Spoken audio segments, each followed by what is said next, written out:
So I spent years making fun of people who had one of these, and now I got one myself. Now, since I got this thing, I thought I would spend the next 7 days testing it out, reviewing it, and letting you guys know what I think. Now, there are 101 different reviews out there of Apple Watches. I thought that I would come at this review from the perspective of an entrepreneur. Now, just like any device, when you first get it, you need to make sure that you've got the right apps, the right tools to make it a useful device to have. So last night I spent an hour scouring YouTube trying to find the best Apple Watch videos, the best tips, tricks.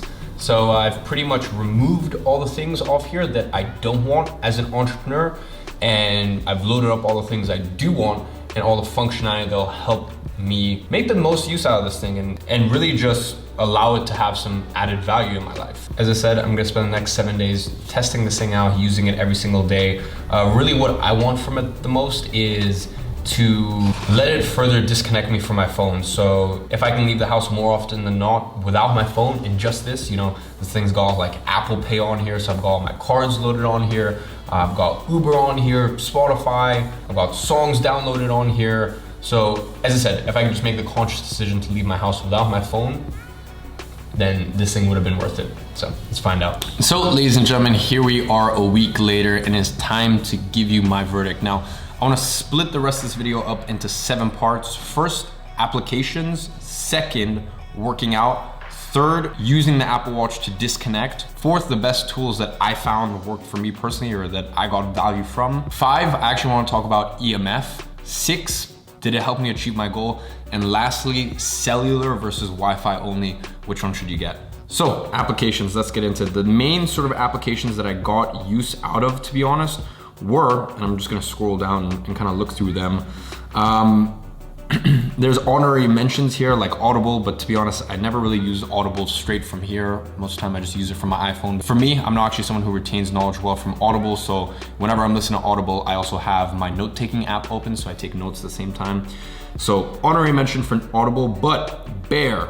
Bear is definitely one that I used quite a lot, simply because Bear is my note-taking app of choice. I switched over from Notes a little while back, and you can see right here, I'm using an app, I'm using Bear, and I've got something open here, which is Never Split the Difference Notes, which is actually a book that I'm listening to on Audible right now, Never Split the Difference. I'm sure you found instances where maybe someone goes to the bathroom, or maybe you're just lying on the couch waiting for someone to come back, or this, or just instances where maybe you may not want to pull out your phone, you don't have your phone readily available, but you just want to preoccupy yourself, but also not be staring at memes or something. So I use Bear, and I'll actually pull up notes from books that I've read, podcasts that I've listened to, YouTube videos that I've watched, and really this just helps me solidify all of the learning that I'm doing. Top 3, if not the best app that I have on my Apple Watch. As I said, anything that I can do in my life, and I have a Kindle. In fact,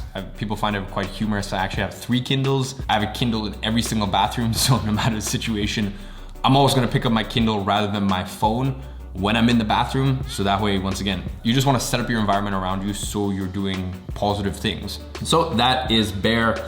Next app that I'd say was of use, never used Calculator, never used Calendar, to be honest. I'm sure Calendar would be very, very useful for a lot of you guys out there. It's just for me, I plan out my entire day, literally hour by hour the night before for the next day. So, I always know what I'm doing, to be honest. Another useful one was Castro. Now Castro is actually what I use for podcasts rather than the native Apple podcasting app. And I downloaded a few different podcasts on here, but once again, for me, I'm the type of person where if I'm listening to something, a podcast, a YouTube video, I just don't take in the information that well. So when I'm listening to a podcast, I always have the Bear app on my phone open, so that way I'm taking notes if there's anything interesting that comes up. Let's see, keep going down. I've got Headspace on here. Was relatively useful, somewhat useful, if I ever just want to do a quick Headspace meditation session. But once again, when I do my meditation, it's it's an important thing in my day. It's kind of a ritual, so I've got my phone there on airplane mode, and I just do it that way. Going down, Heart Analyzer. There's interesting, I guess, to find out what was going on in my day. Music, phone, photos, none of this was useful. Now, Record. There's this thing called the Under Armour Record app. I used it rather than the activity tracker here. You could just punch in more stuff, differentiate between upper body workout, lower body workout, CrossFit workout. there's just a lot more variation. So I actually use the Under Armour Record, and then that just goes straight on your phone. So I use that to time my workouts, check calories, and a few other stuff, which I'll actually talk about in the next section. Some other stuff here, Spotify, didn't really use it. Stalks, didn't really use it. Strides, which is actually my habit tracking app. Once again, didn't really use it. A lot of my favorite apps and a lot of stuff that I use are available on here. I just didn't really use it. Uber, I think I used it once. And the last one that I actually used a decent amount of times was actually an app called Water Reminder. So I find myself usually not drinking enough water. Usually I'll drink maybe like 2 liters a day of water, 1.5 to 2 liters a day. I really need to drink more water. You can change between the different faces, and the face that I like the most is the Meridian face. I would either go for the Meridian or the California. The only issue with the California is you only get one functionality here, one circle. With the Meridian, you actually get 4. And for those of you guys who are subscribed to the channel, which by the way, if you are not subscribed to the channel, go ahead and press that subscribe and bell notification. So this is actually, to my knowledge, the biggest YouTube channel out there dedicated to agency owners, those who are either aspiring agency owners or already existing agency owners looking to scale. So as I said, for those of you guys who know me, you guys know I'm a big horology freak. Like I love watches, and this was kind of the face that looked most like a real watch. I didn't want some big, huge numbers, letterings. So anyways, on my front face, as I said, the top one, I've got the day. On the right side, I've got my water reminder. So I would just punch in anytime I had water. Bottom bit, I had my heart analyzer. And then on the left side, I had timer. So those are basically just kind of the main apps that I used. Now, let's get to working out, which is actually kind of where I found myself most comfortable wearing the Apple Watch. Now, I use this every single time I worked out, and I would use this mainly for, once again, that Under Armour workout app. On there, it would have your peak heart rate, your current heart rate, it would have your willpower score, and it would have your, I think your output score, those two, there's willpower and an output score, something like that. And it would also, as I said, just have your time, calories burned, etc., etc. So it was nice to glance at that while I was working out and just take a look at those numbers. And I would also quite often use the timer feature for CrossFit inspired, CrossFit-esque workouts where that function would be useful to me. Once again, this wasn't really groundbreaking stuff to me. It was just, I guess, kind of nice, convenient to have. So that's kind of what I use the Apple Watch for while I was working out. Now let's get to number 3, which was disconnecting. How did the Apple Watch actually let me disconnect? Now, most people get the Apple Watch so they can get more notifications. I actually got the Apple Watch. What I had to do the entire time was I turned off all notifications. I didn't want any notifications coming on here. And I also put it on do not disturb mode on the Apple Watch itself. And I did find myself, at least while I was in the house, leaving my phone off a little more often. And when I was making a short trip, maybe like 5 minutes down the road or this or that, I would definitely leave my phone home a lot less, because I would have Spotify loaded up on here, Castro loaded up on here, Audible loaded up on here, so I could listen to podcasts, music, or audiobooks. But I didn't really find myself that disconnected, to be honest. So in that sense, I was a little disappointed. So let's get to what were the best uses for me. Where did I find the most wins with the Apple Watch?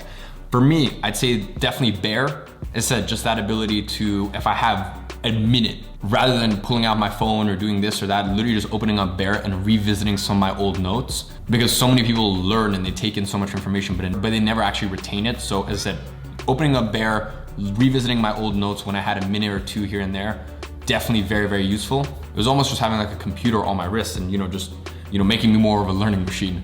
Then the other thing was actually Water Reminder. Actually helped me drink a lot more water, which was kind of useful. And the last thing was timer.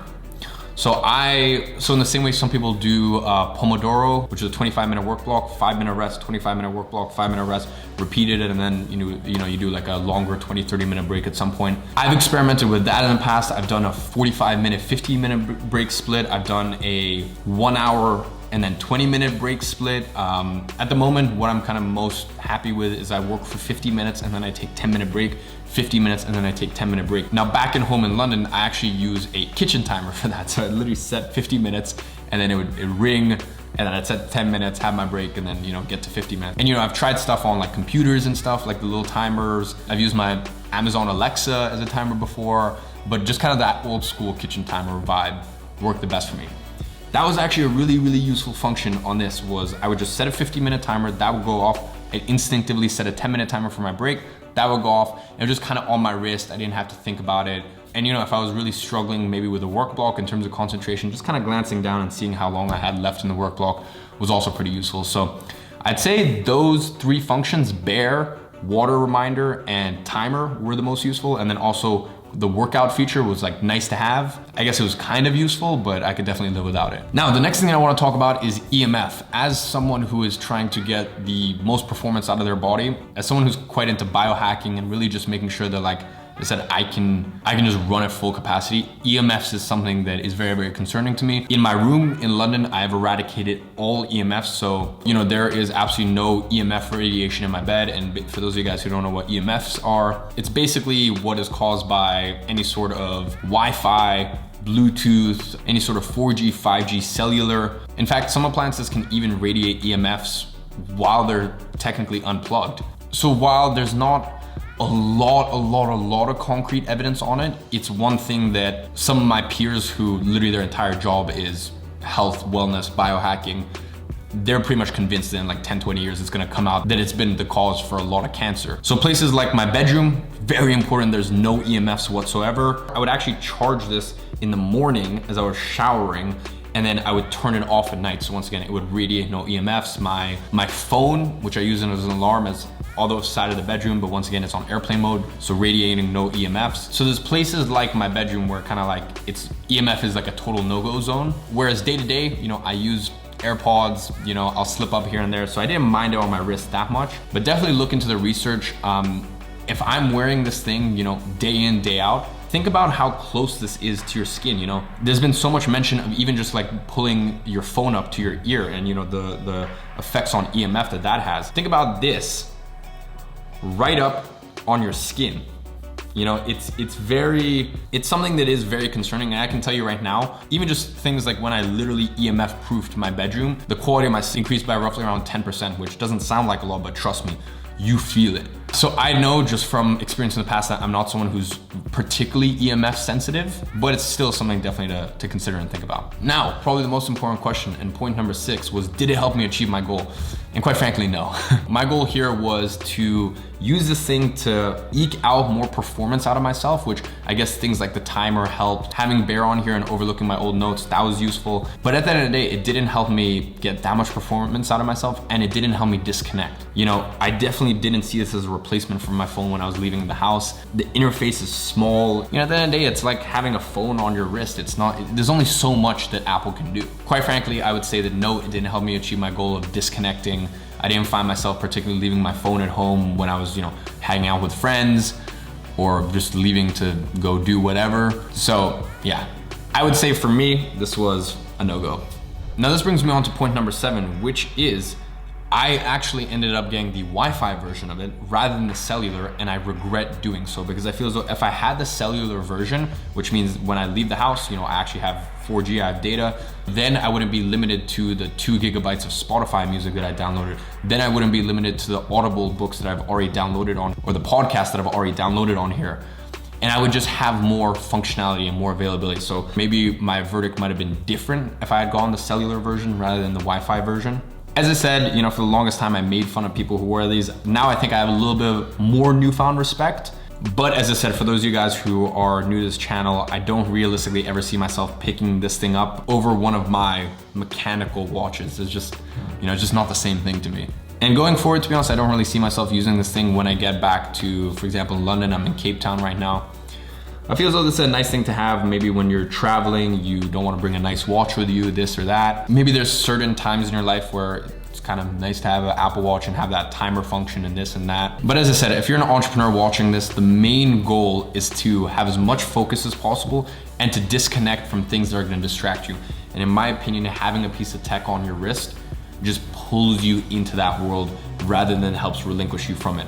Plus, most of you guys know that I have 2 phones anyways. I have my main phone for friends, work, etc., etc. And then I have a second phone, which literally only has Uber, Spotify, Audible, Bear, other apps like Skillshare, stuff, stuff that's all like educational learning type stuff. And that is the phone that I use up until 1 o'clock every day when I turn on my other phone and get pulled back into the world of distraction. So in my opinion, I think this thing cost me 440 pounds. For the same price as this, you can actually just get a used iPhone X and you can use that as a second phone and do what I do, which is when you want to leave the house and not be distracted and you just want to go on a walk or you have an errand and you want to protect your focus and your peace, you just leave your first phone at home, you just take your second phone with you, and that way you have the peace and focus that you need to go ahead and achieve the things you want to achieve as an entrepreneur. So ladies and gentlemen, I hope you enjoyed this video and I'll see you guys in the next one.